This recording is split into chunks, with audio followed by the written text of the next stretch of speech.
clínico geral, cardiologista, ginecologista, oftalmo, ortopedista, neurologista, dentre outros. Com preços populares. Ligue 4616-9213 ou 4616-9214. Estamos na Avenida Manuel José Pedroso, número 209, no centro de Cotia. Centro Médico Cotia.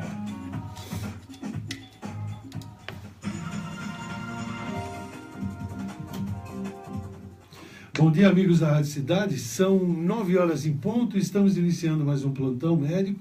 Estamos ao vivo. E você que deseja fazer perguntas sobre saúde, o nosso telefone está à sua disposição. O 4243-4597. 4243-4597. Você também pode acompanhar o nosso programa pela internet. É só acessar www.radiocidadedasrosas, tudo junto, radiocidadedasrosas.com.br ou pela internet. É só acessar Ailton Ferreira, não é? E estamos ao vivo e você pode acompanhar o nosso programa pela internet. 4243-4597 é o nosso telefone, 4243-4597. Eu lembro que todas as perguntas serão respondidas, todas, não é?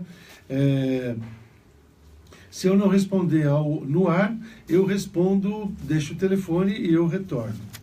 O João Carlos, ele é morador aqui na cidade vizinha de Osasco, e ele diz o seguinte: Doutor Ailton, minha mãe tem 60 anos e ela sofre muito com a Joanete, e gostaria que o senhor falasse a respeito.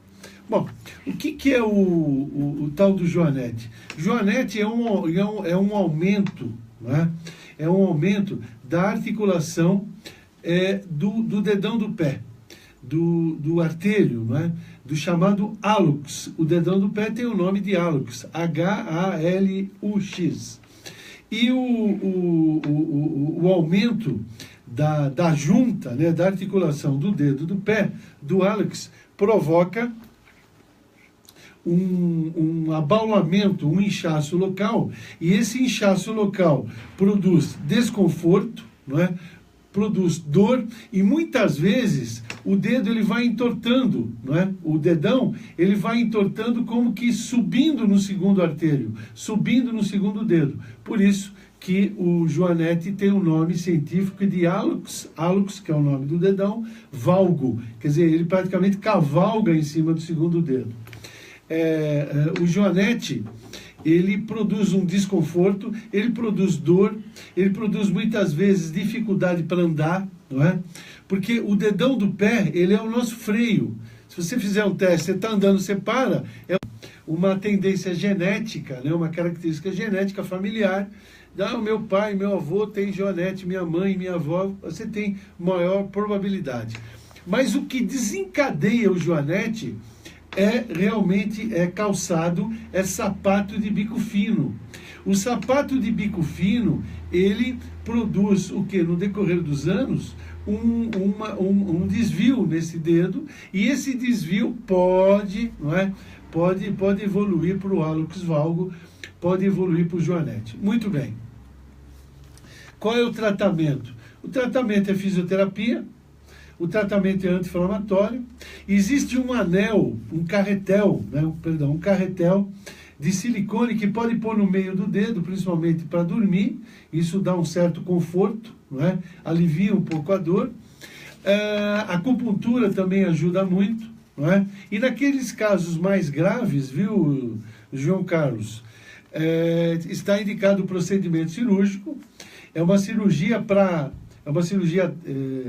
traumatizante, que dói muito, e essa cirurgia tende a fazer o quê? A colocar o osso num alinhamento normal, não é? Que é a cirurgia do hallux valgo, ou a cirurgia para a correção do Joanete. O médico responsável, o médico especialista, é o médico ortopedista, tá bem? Então, e não usar calçado de bico fino, não é? Aquele sapato fino que a gente até brinca, né? Sapato de matar barata no canto da parede.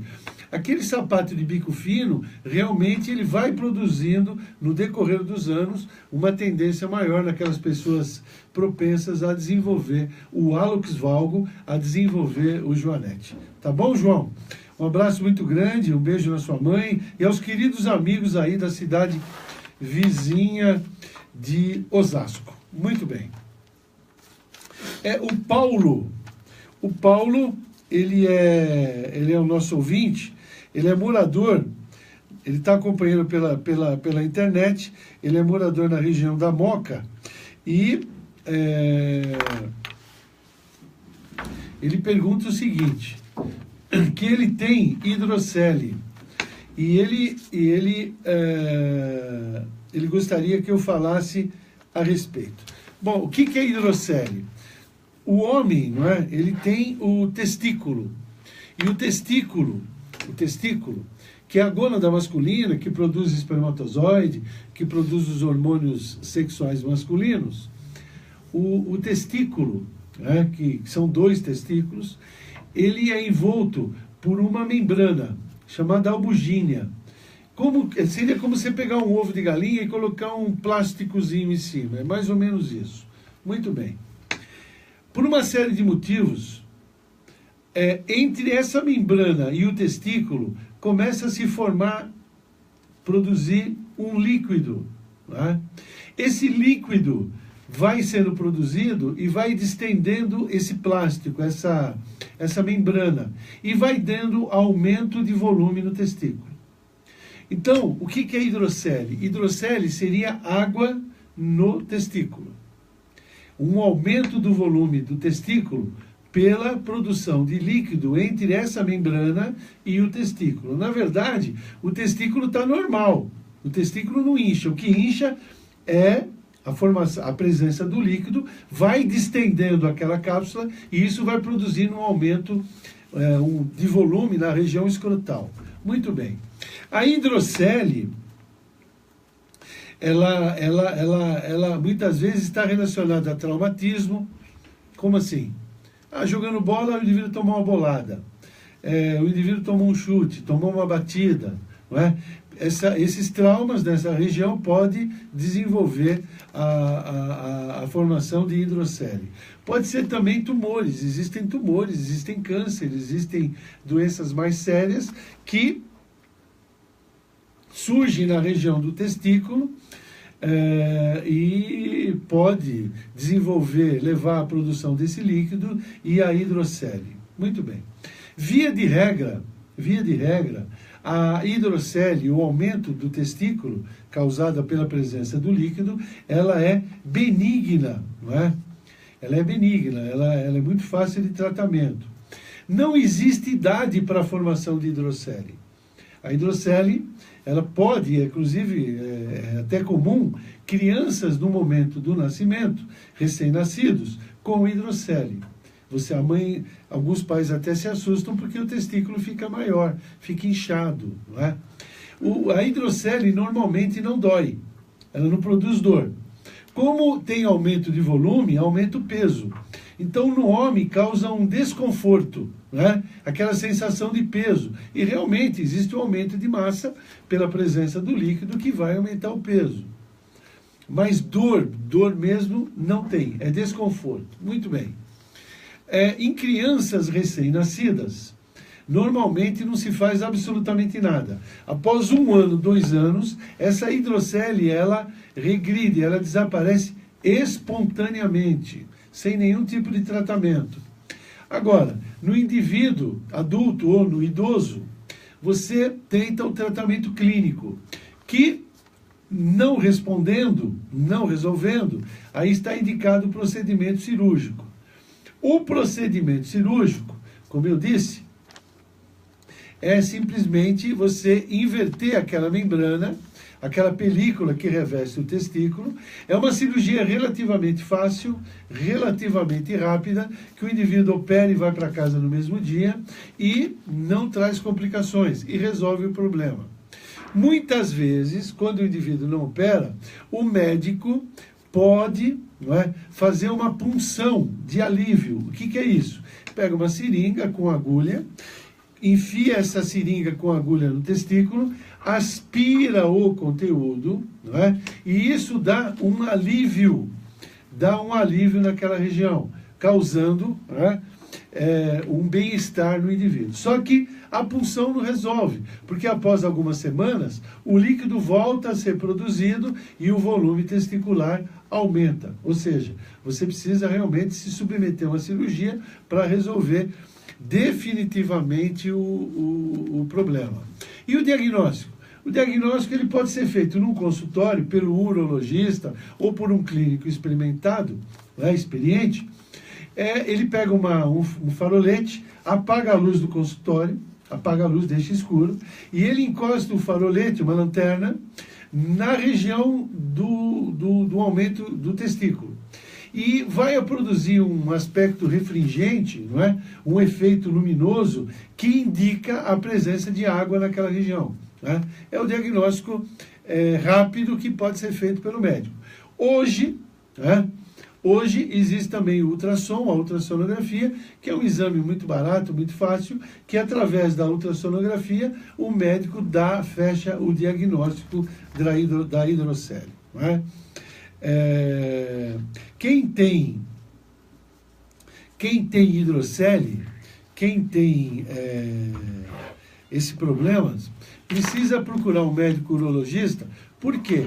Porque existe um percentual, é pequeno, mas existe, de doenças malignas de testículo que pode se manifestar, que pode levar à formação da hidrocele. Então tem que ir no médico. O médico vai examinar, se estiver incomodando, vai operar, não é? E vai excluir a possibilidade de outras doenças, principalmente doenças malignas, que quanto mais precoce o diagnóstico, mais cedo o diagnóstico, melhor as probabilidades de cura. Tá bem? Abraço grande, viu, Paulo? E aos queridos moradores aí na região da Moca, região que eu cresci, que eu nasci aí nessa região. E o Paulo está acompanhando o programa, obviamente, pela internet. Né? www.radiocidadedasrosas.com.br ou, estamos ao vivo, ou pelo Facebook. Tá bem? A Cíntia é moradora no Morro Grande. Morro Grande é uma região aqui da cidade de Cotia, onde existe o reservatório de água da Sabesp, a represa Pedro Baite, e a reserva do Morro Grande, né? Reserva ecológica do Morro Grande. Recentemente apareceu na televisão, quando capturaram, eu não lembro que cidade foi, cidade vizinha, uma onça grande, mais de 100 quilos a onça pesava, e a onça foi devolvida à mata. Em que mata foi colocada a onça? A onça parda, aqui na reserva do Morro Grande. Né? Uma região muito bonita, inclusive região que cresceu, que tem um defensor, que é um médico, meu amigo, Dr. Laércio Leite de Camargo, grande oftalmologista, não é? E que cresceu nessa região da reserva do Morro Grande. Bom, a Cíntia, que mora no Morro Grande, diz: o meu marido, ele range muitos dentes, né? Range de fazer barulho. Muito bem, o ranger dos dentes nós chamamos de bruxismo. Bruxismo é o hábito nocivo, né? É nocivo isso, de atritar, né? De ranger os dentes e apertar os dentes. Isso durante a noite. Normalmente as causas do bruxismo, de ficar rangendo os dentes, está relacionado a fatores psicológicos, né? Estresse, né? Tensão, ansiedade, problemas da vida e assim por diante. O grande problema do bruxismo é, primeiro, ele desgasta o dente. O dente vai ficando menor, vai desgastando por atrito. Não é? Segundo, ele pode produzir muitas vezes, quando o bruxismo é intenso, porque uma mordida normal, o indivíduo tem uma carga de mais ou menos 60 quilos. O bruxismo, ele chega, não é, a mais de 100 quilos, muitas vezes muito mais de 100 quilos. E essa pressão intensa, essa força intensa, pode levar à fratura de mandíbula ou à quebra do próprio dente, não é? De maneira crônica, pode produzir artrite, ou seja, inflamação aqui, ó, na ATM, na articulação temporomandibular, né? Por isso que precisa fazer tratamento. O tratamento é um tratamento paliativo, né? Muitos médicos prescrevem ansiolítico, calmantes, relaxantes antes de dormir, mas o mais importante é você tirar o atrito.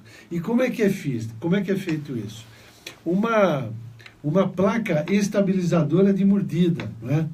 Essa placa estabilizadora, que é feita de resina pelo dentista, é uma placa que lembra aquela do lutador de boxe.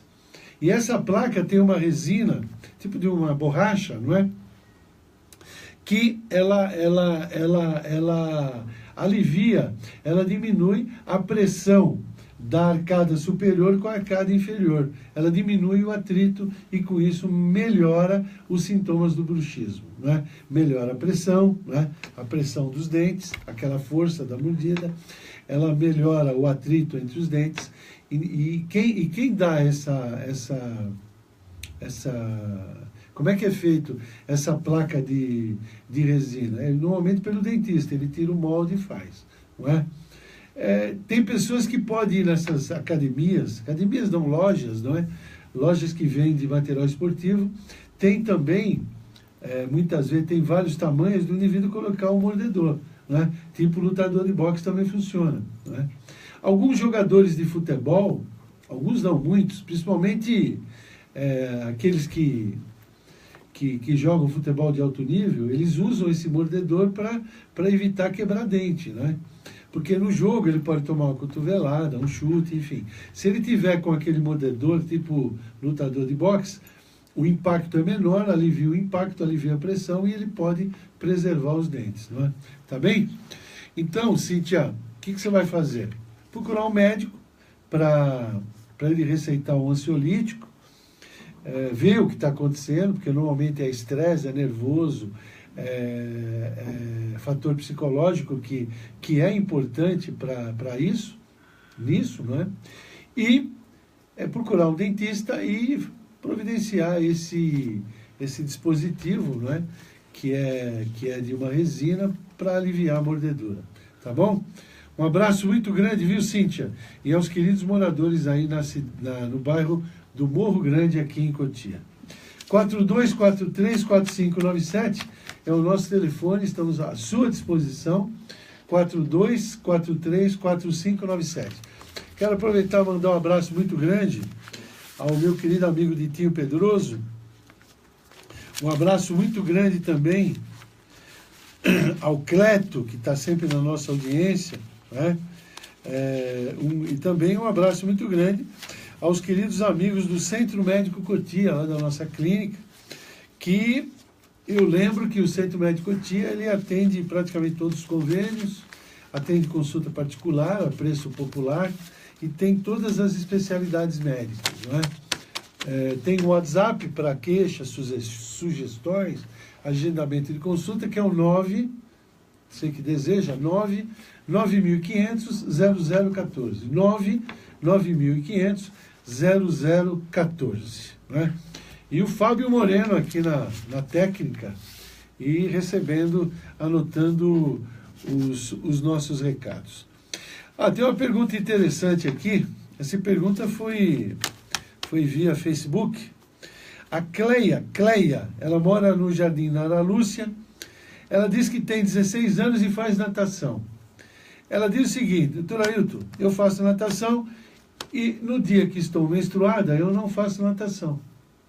E a pergunta é o seguinte: as minhas amigas dizem que não tem nada a ver, que pode fazer natação menstruada. Pode ou não pode? Existem alguns tabus com relação à menstruação. Por exemplo, não pode lavar a cabeça menstruada. Isso nada a ver. Isso é tabu. Você pode sim lavar, não só pode como deve.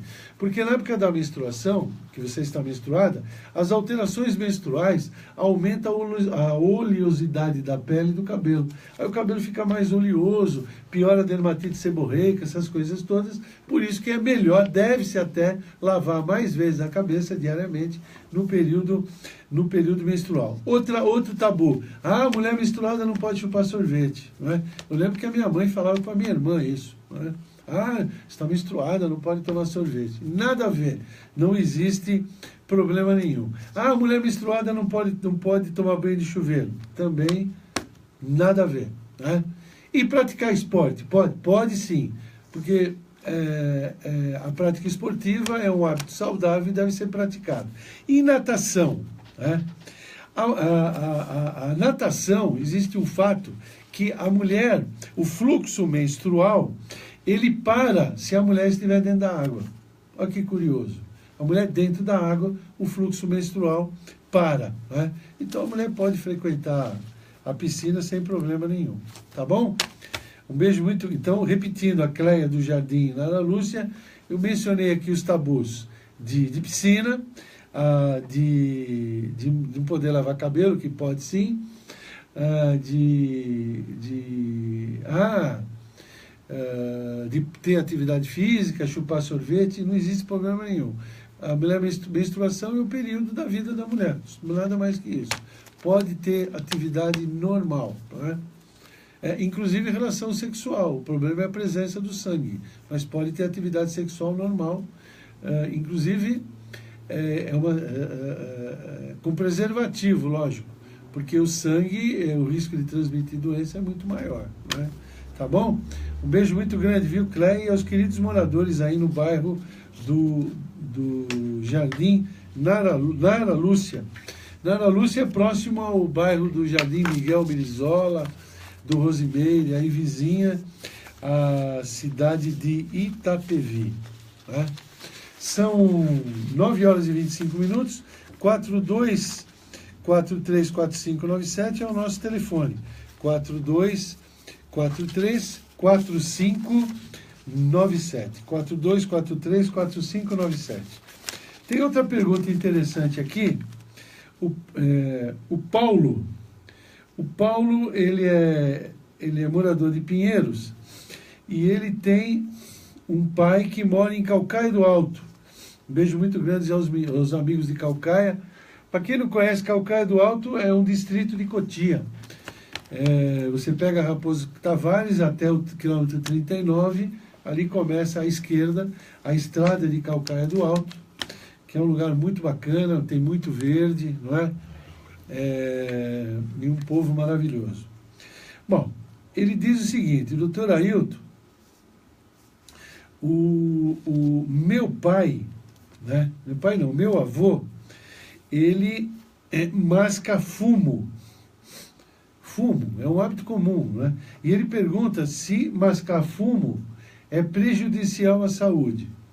É prejudicial sim, porque o fumo, né? O fumo, ele tem substâncias irritantes, como o cigarro, como o tabaco, né? E tem agentes cancerígenos, né? Também. Então, deve-se evitar. Então, o indivíduo que fuma e o indivíduo que masca fumo, ele tem que ficar esperto, tem que ter atenção redobrada para a região da boca. Porque se tiver alguma feridinha, algum caroço, algum nódulo, né? Ou algum nódulo, inclusive no pescoço, ele deve procurar um médico, porque existe câncer de boca, câncer de lábio, câncer de língua, não é? Que não é tão raro assim não. E é causado pelo cigarro e causado pelo fumo. Então, todo indivíduo que fuma, inclusive o indivíduo que bebe, né? O etilício, que bebe muito álcool, ele tem que ter uma atenção redobrada, ele tem que examinar sempre a boca e no espelho, examinar a boca. Se ele tiver, isso sempre, se ele tiver, notar alguma mancha escura, né? Alguma ferida que não cicatriza, algum caroço na boca ou na língua e algum nódulo aqui na garganta, no pescoço, né? Alguma bolinha no pescoço, procurar imediatamente o médico de sua confiança para que seja feito o diagnóstico. Tá bem? Um abraço muito grande, viu, Paulo? E aos queridos amigos aí da região de Pinheiros e de Calcaia do Alto. E tem uma pergunta também aqui, da Natália. A Natália também mora em Calcaia do Alto. Ela diz o seguinte: doutor Ailton, tenho muitos amigos que fumam maconha. E a maconha pode produzir câncer no pulmão igual ao cigarro? Pode sim, né? A maconha, exemplo do cigarro, ela tem substâncias cancerígenas que podem levar a doenças tipo câncer de boca, de garganta, câncer de pulmão, né? Como o cigarro. E o cigarro, como a maconha, também leva a entupimento de artéria, né? Não é só o câncer que o cigarro produz. O cigarro, ele produz o câncer, destrói o sistema circulatório, entupindo as artérias, e destrói o pulmão. Só para você ter uma ideia, olha como é fácil a coisa. O ar entra no pulmão, né, para que você faça a chamada hematose. O que é hematose? Hematose, ela é a troca oxigênio-gás carbônico. O nosso organismo pega o oxigênio e libera o CO2, que é o gás carbônico, que é, vamos assim dizer, o lixo do processo respiratório que ocorre a nível da célula. E o oxigênio é importante para a queima do combustível natural que nós temos, que é o açúcar. Muito bem. Quando você respira, o ar entra pelo nariz ou pela boca. É importante entrar pelo nariz. Por quê? Porque dentro do nariz, aqui dentro, nós temos cavidades. Essas cavidades têm o nome de seios da face. Os seios da face é cavidade? É. E é o seio da face que, quando acumula secreção e produz uma infecção, é a tal da sinusite. O ar entra pelo nariz, ele passa por essas cavidades, ele dá uma volta nessas cavidades, que são os seios da face.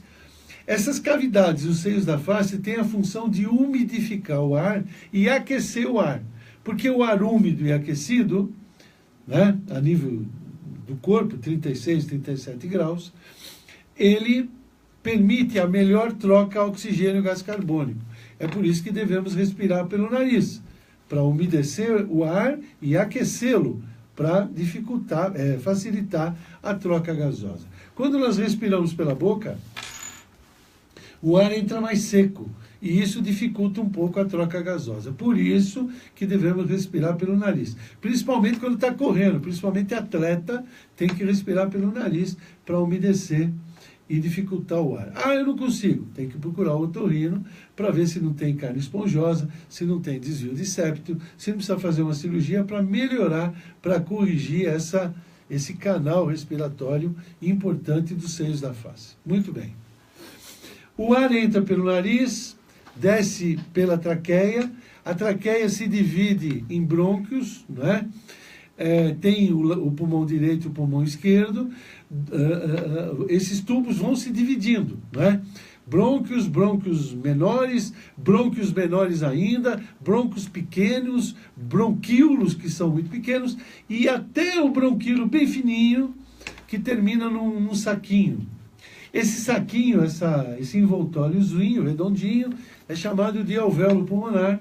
É aí que ocorre a troca gasosa. Muito bem. Quando você fuma, você joga para dentro dos bronquíolos e dos brônquios uma fumaça, olha só, que tem mais de 150 graus Celsius. Essa fumaça ela é muito quente. Você não percebe, mas ela é muito quente. E essa fumaça, né, que não produz lesão tão grave assim, porque ela é fumaça. Porque se fosse líquido, a queimadura seria intensa. Muito bem. Se você puder olhar dentro do brônquio ou do bronquíolo, existem pelinhos. Esses pelinhos nós chamamos na medicina de cílios. Esses cílios, eles se movimentam num único sentido, que lembra, se você já foi num milharal ou numa plantação de cana, quando bate aquele vento forte, eles viram tudo para o mesmo lado, né? Uma coisa até interessante, porque o vento dobra. Esse movimento do mesmo lado é realizado dentro dos bronquíolos e dos brônquios. Para quê? Para limpar as secreções e a sujeira que entra junto com o ar. Essa limpeza é causada pelos cílios. Os cílios eles vão se movimentando e esse movimento vai limpando, vai levando para fora dos alvéolos e para fora do pulmão aquela fuligem, aquela sujeira, aquela poluição que é natural. Aí você faz e acaba engolindo e não percebe que aquela sujeira caiu lá para dentro do estômago. Muito bem. O indivíduo fumante, que fuma cigarro e maconha também, o calor do cigarro e da maconha vai destruindo ao longo dos anos esses cílios. Esses pelinhos que fazem o movimento, eles vão sendo destruídos. Se eles são destruídos ou diminuem de tamanho, é lógico que a higiene, a limpeza vai ficar dificultada, né? Então, acumula secreção no pulmão. É por isso que o cara que fuma, ele tosse muito. Porque quando ele tosse para tentar ajudar para pôr aquela sujeira para fora. É por isso que o indivíduo que fuma, ele é mais suscetível a ter pneumonia. Por quê? Porque a secreção não sai, fica parada. E toda secreção parada pode infeccionar e virar, no caso do pulmão, uma pneumonia. Isso tudo é causado pelo calor do cigarro, né? Ao longo dos anos, a coisa pode ser tão violenta de destruir os cílios e destruir também o alvéolo pulmonar, não é? Que pode levar a uma coisa que na medicina nós chamamos de DPOC, doença pulmonar obstrutiva crônica, não é? O tal do enfisema pulmonar. O que é isso? O indivíduo tem pulmão, só que não funciona. O ar, o oxigênio entra no pulmão, só que o alvéolo, com o tempo, ele não consegue mais funcionar. Ele não consegue fazer a troca. O oxigênio está ali, só que o alvéolo não consegue pegar o oxigênio. Muito bem, essa doença, que é comum em fumante, que pode também ser causada pelo indivíduo que fuma maconha por muito tempo, é uma doença muito, muito cruel, né? A namorada do meu filho, a Carol, tem uma vovozinha que mora no interior e ela fumou a vida inteira. Ela teve recentemente na clínica comigo. Ela não consegue ficar sem o oxigênio. Ela tem que ficar andando com aquele oxigênio portátil. Por quê? Para aumentar a oferta de oxigênio, para ela poder pegar um pouquinho só e poder ter um certo conforto, não é? É um sofrimento. Só que se não para de fumar, essa doença vai progredindo, vai evoluindo. Chega uma hora que nem com tubo de oxigênio você consegue respirar. E você respira, só que você não pega oxigênio. Aí é uma sensação de asfixia muito ruim. É um sofrimento muito grande dessas pessoas que enfisematosas, que tem DPLC, doença pulmonar obstrutiva crônica, causada pelo cigarro. Então, respondendo aqui a Natália, né? A Natália, que mora em Calcaia do Alto, maconha leva aos mesmos prejuízos que o cigarro, tá bom? Então, além do que a maconha, ela é um degrau para drogas mais violentas, tipo crack, tipo cocaína e assim por diante, tá bem? O importante é ter vida saudável, né? A vida é um presente que Deus te deu, você ter uma vida saudável, ter atividade física, ter uma alimentação correta e ser feliz, tá bem? Beijo grande aos queridos amigos moradores da minha querida Calcaia do Alto. São 9 horas e 36 minutos. O nosso telefone está à sua disposição. O 4243-4597. 4243-4597 é o nosso telefone. A Marília é moradora aqui na região da Granja Viana. Ela diz o seguinte: doutor, eu fiz endoscopia, não tenho úlcera, só tenho uma gastrite e tenho um tal de H. pylori. O que é isso? Me explique. Bom, todo indivíduo que faz endoscopia, ou melhor, todo indivíduo que tem dor no estômago tem que fazer endoscopia para esclarecer, para ver se é só gastrite, se é uma hérnia de hiato, se é uma úlcera e se é alguma coisa pior. Precisa ir no médico fazer endoscopia. Muito bem. A endoscopia aqui é um aparelhinho fininho que entra e vai enxergar lá dentro do estômago e observar a mucosa gástrica. Muito bem. Se tem uma ferida, se tem uma gastrite, uma inflamação e assim por diante.